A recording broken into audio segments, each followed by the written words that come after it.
आणि ती बोकडा सोबत झाली चालू. हा थंबनेल बघून आपण जो प्रसंग बघायची इच्छा तयार झाली. प्रेम हे प्रेम असतं. पशु, पक्षी, माणूसजात सर्वांसाठी प्रेम खुलं आहे आणि प्रेम नकळत होतं सुद्धा.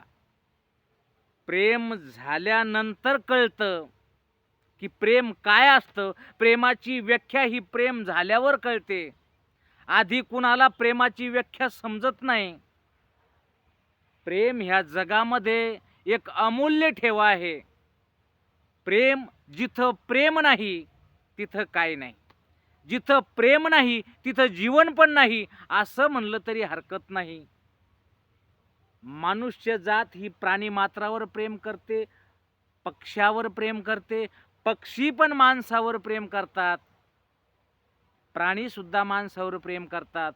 फक्त प्रेम करायची आपापली एक टॅक्ट वेगळी असते. प्रेम देण्या घेण्याचा अनुभव वेगळा असतो. हा जो आजचा प्रसंग आपल्या समोर मांडणार आहे की ती एका बोकडा सोबत झाली चालू. विषय चांगला आहे, बोध घेण्याजोगा आहे. एका ठिकाणचा प्रसंग असा आहे की जे पाळीव प्राणी असतात, जंगली प्राण्यासोबतच पाळीव प्राणी, जे मनुष्य जात पाळीव प्राणी पाळते, त्याचं संगोपन करते, त्याला आपल्या घरचा एक मेंबर समजले जाते. मग तुम्ही पाळीव प्राणी, तुम्ही कुत्रा पाळत असाल, मांजर पाळत असाल, उंट पाळत असाल, शेळी पाळत असाल, गाय पाळत असाल, म्हैस पाळत असाल, उंट पाळत असाल, हत्ती पाळत असाल, पाळण्याचे वेगवेगळे प्राणी असू शकतात की आपण हे प्राणी पाळतो. आपल्या मनात ज्याच्याबद्दल प्रेम तयार होईल असे प्राणी आपण पाळतो. हल्ली आता ॲक्वेरियममध्ये मासे बी पाळल्या जातात. सुंदर सुंदर डिझाईनवाले मासे असतात. आपल्याला आकर्षकता वाढते आपल्यामधली. भरपूर ठिकाणी भरपूरसे प्राणी जे पाळण्यायोग्य आहेत, संगोपन करण्यायोग्य आहेत, ज्याच्याबद्दल आपल्याला आतुरता आहे, असे भरपूरसे मग पक्षी असतील, प्राणी असतील, हे आपण पाळतो, आवर्जून पाळतो. आपल्याला त्याच्यामधून काही देणं घेणं नसतं, त्याच्यापासून आपल्याला काही नफा नसतो, काही तोटा नसतो, पण तरीही सुद्धा आपण काही वेळस, कितीतरी वेळस हे प्राणी आवर्जून पाळतो. जास्त पाळल्या जाणारे प्राणी आपण ठरवावेत. आपण कुठले प्राणी जास्त पाळतो. कुणी कुत्रा पाळते, कुणी मांजर पाळते, गाय म्हैस असे प्राणी, शेळी बकरू हे पाळल्या जातात. कोंबड्या पाळल्या जातात, बदक पाळल्या जातात, पाळल्या जातात ना. ज्या प्रकारचे हे पाळल्या जातात, आपण त्यांच्यावर प्रेम करतो आणि त्यांच्यावर प्रेम केल्यानंतर ते सुद्धा आपल्यावर प्रेम करायला लागतात. बरोबर ना. असाच एक प्रसंग, खूप साऱ्या शेळ्या, खूप साऱ्या बकऱ्या, खूप साऱ्या गायी, खूप सारे वासरं हे सांभाळणारे काही कुटुंब होते. त्यांचा तो एक व्यवसाय, धंदा म्हणा, व्यवसाय म्हणता, की ते पाळायचे आणि आपला उदरनिर्वाह धकवायचे. असेच काही प्राणी पाळणारी मंडळी 4 असल, 8 असल, 10 असल, त्यांच्याकडे त्या क्वांटिटीमध्ये खूप सारे जनावरं, शेळ्या असतील, मेंढ्या असतील, गाई म्हशी असतील, असे ते पाळायचे आणि आपला उदरनिर्वाह धकवायचे. असाच एक दिवसाचा प्रसंग तुम्हाला सांगण्यासाठी आज मी आपल्या समोर उभा आहे. काय आहे ना, ही मंडळी दररोजचा त्यांचा तो नीती नियम, सकाळी उठणे, ते आपले जे काही पाळीव जनावरं, ते पाळीव प्राणी, ते सोडल्यानंतर जंगलात नेणे, कुठे डोंगरावर, कुठं जिथं पहाडी वस्ती, जिथं जनावरांना चरण्यायोग्य असेल, जनावरांना खाण्यायोग्य जमीन असेल, खाण्यायोग्य झाडं असतील, खाण्यायोग्य झुडपं असतील, जिथं जिथं गवत असेल चांगल्या प्रकारचं, तिथं तिथं नेऊन ते दररोजचा त्यांचा नीतिनियम की ते तिथून ती जनावरं चारून आणत घरी. दररोजचा नीतिनियम चारावंच लागणार आहे. आपली जनावर आहे, आपल्याला त्यांची व्यवस्था करावंच लागणार आहे. आपलं त्यांच्यावर प्रेम आहे. प्रेम असल्यामुळं, प्रेमातून आपल्याला त्यांची सेवा करावं लागणार आहे. सकाळी उठणे, जे काही तुमचा नीतिनियम असेल त्यांना सोडणे, गोठ्यातून बाहेर आणणे, गोठ्यात बांधणे किंवा बाहेर मोकळं सोडणे. नंतर गोठा झाडझूड करणे, साफसफाई ठेवणे, त्यांच्या खाण्यापिण्याची व्यवस्था लावणे. असेल तर ठीक, नसेल तर सकाळी परत पुन्हा सोडून जंगलात घेऊन जाणे चारण्यासाठी. हे दररोजचा नीतिनियम असताना एक दिवशीचा प्रसंग सर्व जनावर चरत आहेत. मंडळी चोही बाजूनं त्यांच्या चारण्यासाठी, त्यांचा सांभाळण्यासाठी, त्यांना वळण्यासाठी गुराखी म्हणून हातात काठी घेऊन त्यांच्या अवतीभोवतीनं सर्व माणसं 2 असेल 4 असेल असे माणसं आहेत. आणि असं नाही की जनावरं सांभाळण्याचं काम हे माणसंच करतात. असं बंधन नाहीये की जनावरं सांभाळण्याचं काम हे माणसानंच करावं. जनावरं सांभाळण्याचं काम लेकरं पण करतात, बाया पण करतात, मुली पण करतात, म्हातारी माणसं सुद्धा जनावरं सांभाळण्याचं काम करतात. म्हणून हे जनावरं सांभाळण्यासाठी 4-6 माणसं होते, 2-4 बाया होत्या. सांभाळावं लागतंय. आपलं चित्र बे आपले आपले प्राणी आहेत. मग हे सांभाळत असताना एका पहाडी जंगलामध्ये तिकडं सांभाळत असताना कुठला तरी हिंस्र प्राणी, जंगलामध्ये हिंस्र प्राणी असतात. जिथं जिथं तुम्ही असे छोटाले वासरं असतील गाईचे, ते चारत असल, कुठं तुम्ही मेंढ्या चारत असल, बकऱ्या चारत असल, हे जे जे छोटे छोटे प्राणी तुम्ही चारता, यांच्या पाठीमागं, यांच्या आपण त्याला काय म्हणता येईल, की जो समुदाय आहे त्यांचा, एक 100 असतील, 200 असतील, 500 असतील, जी जनावरांची क्वांटिटी आहे, याला आपला जो कळप म्हणता येईल, जनावरांचा कळप, त्या कळपाच्या पाठीमागं एक लपून छपून हिंस्र प्राणी असतात. लांडगा असल, वाघ असल, चिता असल, आहेत ना, तडस असल, असे जे जे मांस खाणारी जनावर आहेत, प्राणी आहेत, की जे दुसऱ्याला मारून त्याचं मांस खातात. असे आपल्या कानावर असन, आपण बघितलं असन, ऐकलं असन, की वाघ पण मांस खातोय जनावरं मारून. सिंह खातोय, वाघ खातोय, चित्ता खातोय, बिबट्या खातोय, लांडगा खातोय, हे भरपूरसे रानकुत्रे खातात. हे सर्व मांस खाणारे जी काही जेवढी काही जनावरं असतात, ही ह्या कळपापाठीमागच असतात, लपून छपून. यांना दिसायचं नाही, पण आपल्याला ते पकडायचंय भक्ष्य. मग ते बकरी पकडल, बोकडा पकडल, मेंढी पकडल, एखाद्या गाईचं वासरू सुद्धा पकडल आणि ते त्याचा उदरनिर्वाह भागवल, ते त्याचं पोट भागवल. अशातच एका ठिकाणी त्या हिंस्र प्राण्यानं एका शेळीवर म्हणा का मेंढीवर म्हणा एक झाप घेतली आणि त्याला पकडलं. ते ओरडायला लागलं. ज्या वेळेस ते ओरडायला लागलं त्यावेळेस त्या माणसाला जाण झाली की आपलं काहीतरी हिंस्र प्राण्यानं एखादा प्राणी पकडलाय. तो धावत आला, त्याच्याजवळ काठी होती, त्यानं त्या काठीनं तो हिंस्र प्राणी धमकावायचा प्रयत्न केला, भेवाडण्याचा प्रयत्न केला, काढून द्यायचा प्रयत्न केला, त्याला थोडंफार इजा व्हावी एवढं मारायचा प्रयत्न केला. पण हिंस्र प्राणी हे हिंस्र प्राणी असतात. हे हिंस्र प्राणी कोण्याही माणसावर चाल करू शकतात.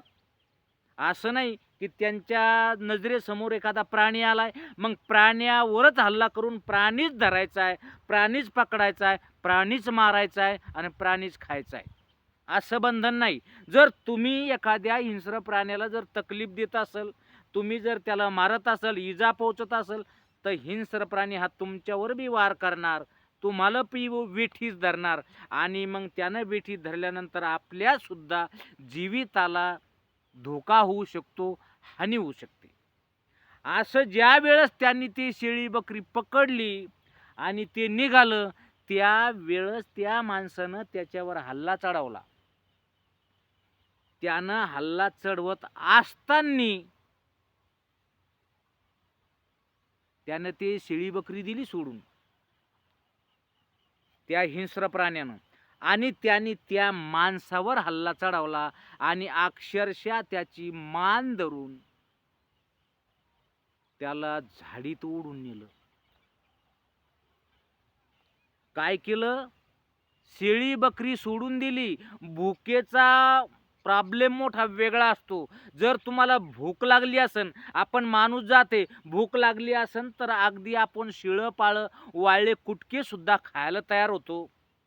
कारण भुकेचा प्रश्न आहे. एकदा पोटामध्ये भूक तयार झाली तर माणसाला समजत नाही की नेमकं आपण काय खावं आणि आपली भूक कशावर भागवावी. अशातच माणूस काहीतरी ॲडजस्टमेंट करून तो खातो. त्याच प्रकारचं ह्या प्राण्यानं सुद्धा त्या माणसाला पकडलं आणि घेऊन गेला. त्यो तिकडं नेल्यानंतर त्याचं काय झालंय तुम्हाला सांगायची काही गरज नाही.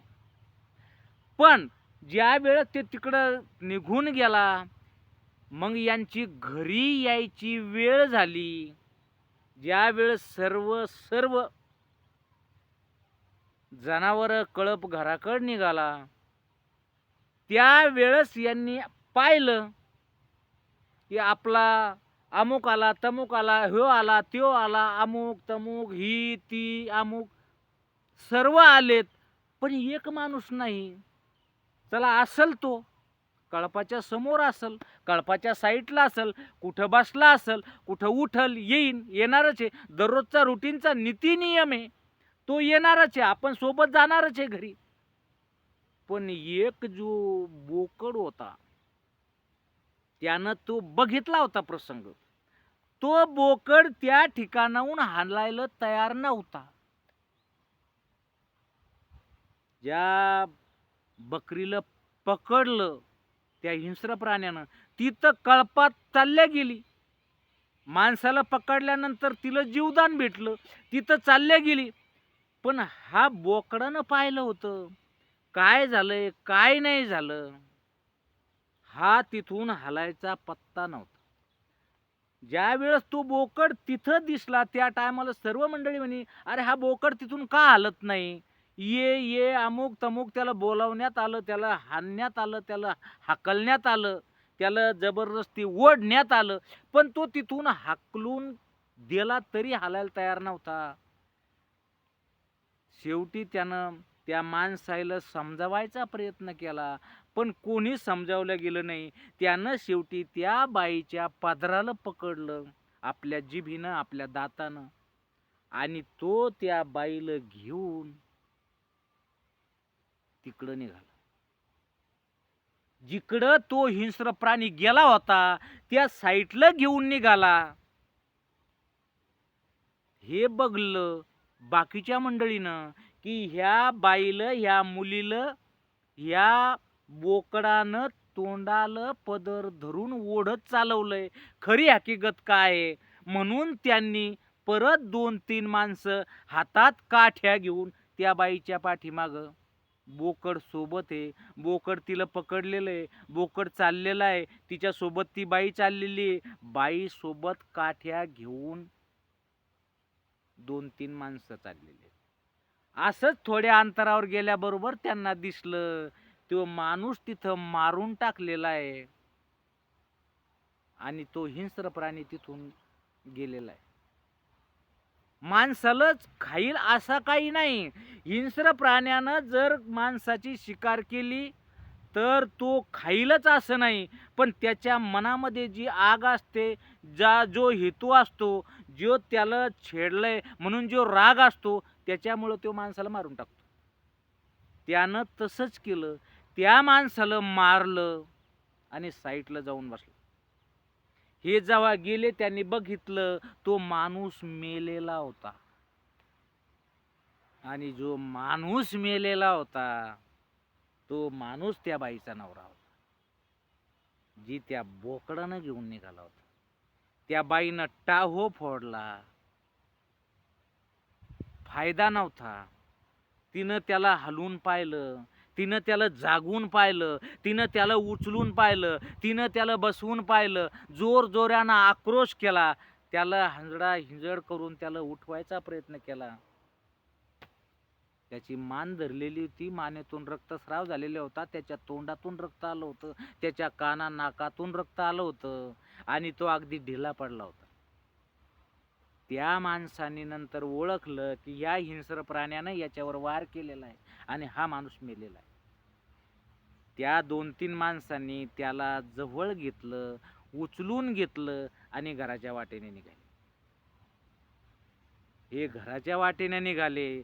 आज जर तो प्रसंग त्या बोकडानं पाहिला नसता, त्या बोकडानं जर हा प्रसंग यायच्या समोर दाखवला नसता, त्या बाईच्या पदराला धरून जर त्या बोकडानं ओढलं नसतं, तिकडं नेलं नसतं, तर कदाचित त्या माणसाचे जे अंत्यसंस्कार करायचे, त्याला ज्या प्रकारचं विधीनुसार त्यांचं ज्या प्रकारचं असेल त्या प्रकारानुसार त्याला दफन म्हणा किंवा जाळणे म्हणा कुठलाच प्रकार घडला नसता. पण त्या बोकडानं की त्या बोकडाचं आपल्यावर प्रेम आहे, आपण प्राण्यावर प्रेम करतो, प्राणी सुद्धा आपल्यावर प्रेम करतात, हे या आपल्याला या छोट्याशा प्रसंगातून सांगायचं होतं. की प्राणी सुद्धा, मग तो प्राणी कुठलाही असन, आपण त्याला प्रेम दिलंय, ते सुद्धा आपल्याला प्रेम देतंय. हे जनावरच नाही, प्राणीच नाही, पशु पक्षी, पक्षी सुद्धा याच गतीचे असतात. पक्षी सुद्धा माणसावर प्रेम करतात. तर सांगायचं तात्पर्य दादा हो एवढंच आहे, जे काही कोणी सांभाळणारे असतील, शेळी बकरी जनावर सांभाळणारे असतील, यांनी या हिंस्र प्राण्यापासून सावधगिरी बाळगायला पाहिजे. कारण प्रेम गोष्ट जरी निव्वळ प्राण्यावरची एक प्रेमाची जरी असली, प्रेमाच्या देवाणघेवाणीची जरी एक नॉर्मल गोष्ट असली, तरी सांगायचं आपल्याला एवढंच की हिंस्र प्राण्यापासून वाचणं हे आपलं कर्तव्य आहे.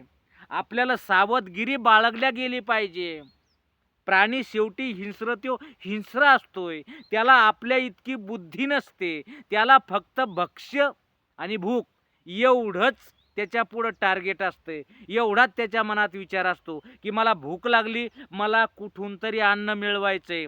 त्यासाठी तो कुठल्याही थराला जाऊ शकतो. त्याच्यामुळं आपण माणूस आहोत, आपल्याला बुद्धी आहे, आपल्याला विचार करायची क्षमता आहे, आपल्याकडे मेंदू आहे.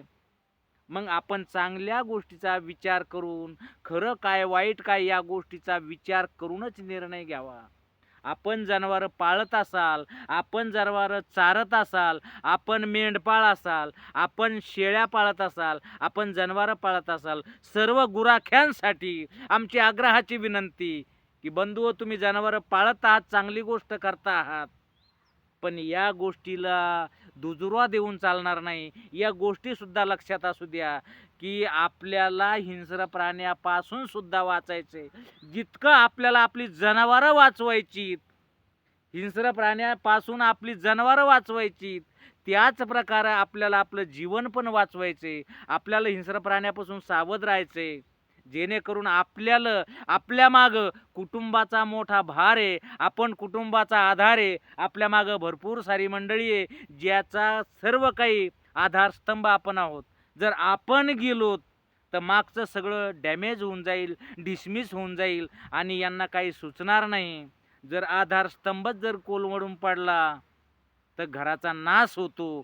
त्याच्यासाठी घराचा विकास करायचा आहे, त्यासाठी सांगणे आपण सज्ज पाहिजे. त्याला काय हरकत नाही मित्रांनो. हा प्रसंग, ही वेळ तुम्हाला कसे वाटले? तुम्हाला जर हा व्हिडिओ एक आवडला असेल तर लाईक करा, हा व्हिडिओ मित्राला सुद्धा शेअर करा आणि कमेंट मात्र अवश्य करा. चला भेटू दुसऱ्या व्हिडिओत.